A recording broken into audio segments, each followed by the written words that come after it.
Last month, the Ministry of Tourism, Wildlife and Antiquities issued a public notice announcing the closure of the National Museum for a period of 10 months starting August 1st. The minister said that during this period, the museum will undergo a thorough renovation process meant to uplift the face of this historical site, which has not received a major uplift since 1954 when it was commissioned.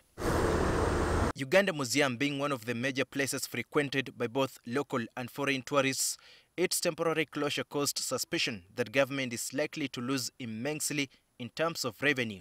Although she acknowledges the loss, the acting commissioner in charge of museums and monuments at the Ministry of Tourism, Jackline Nyiracyiza, says that government expects more financial collections from the museum after the facelift. Yes, government is going to lose in terms of revenue, but after that, we shall be able to earn more. We shall earn better. For example, last financial year, we collected about 400 million.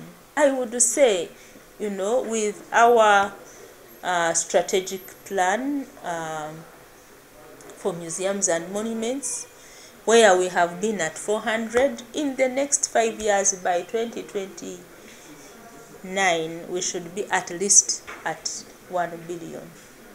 At the time of the closure, Ugandan adults were being charged 5,000 shillings, while children paid 2,000 shillings to access the museum. However, non-Ugandans and non-Ugandan residents paid different fees.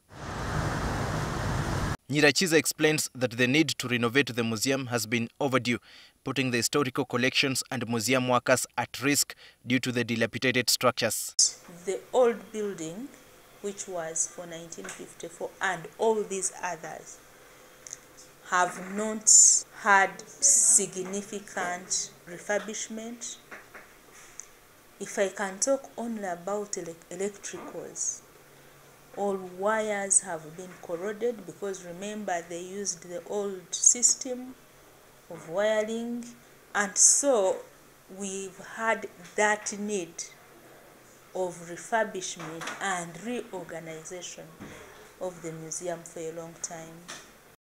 Among others, the renovations are aimed at digitizing the museum by enabling access to virtual visitors, constructing amenities for people with disabilities, and creating a catalogue of all the historical collections at the museum. What we are doing in the rehabilitation, we are going to include all these, to include in the exhibitions where a person who is lame can first of all access with the ramp, and can touch somewhere to be able to read if he's deaf or blind.